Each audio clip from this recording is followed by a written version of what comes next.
যে Everest base ক্যাম্পে স্বপ্ন পূরণ করতে আসেন হাজার অভিযাত্রী, যে থামেলের ক্যাফেতে ভিড় জমে পর্যটকের, সেখানে আজ শুধুই নীরবতা। দোকানগুলো ফাঁকা, হোটেল কক্ষ খালি, আর গাইডরা হতাশ হয়ে ঘরে ফিরছেন।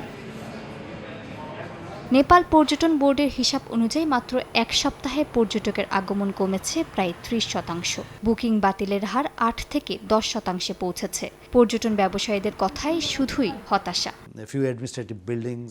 2 দিন পুরোপুরি কারফিউ ছিল, বিমানবন্দরও বন্ধ ছিল। তবে এখন পরিস্থিতি স্বাভাবিক। আমরা আশা করছি পর্যটক সংখ্যা আরও বাড়বে। ভিজিটরদের বুকিং বাতিল হয়েছে প্রায় 8 থেকে 10%। তবে বেশিরভাগই নেপালের পরিস্থিতি সম্পর্কে খোঁজখবর নিচ্ছেন।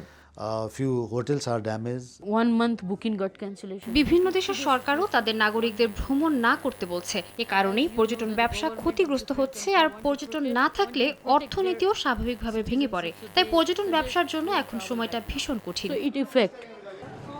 শুধু অর্থনীতি নয়, মানুষের জীবিকাও অনিশ্চিত হয়ে পড়েছে। কাঠমান্ডুর দোকানদার, পাহাড়ি কুলি কিংবা ট্রাভেল এজেন্সিগুলোর মধ্যেও এক ধরনের আতঙ্ক কাজ করছে। মধ্যবিত্ত পরিবারগুলো দিশেহারা, দিন আনা দিন খাওয়ার পরিবারগুলোকেও ভোগান্তি পোহাতে হচ্ছে।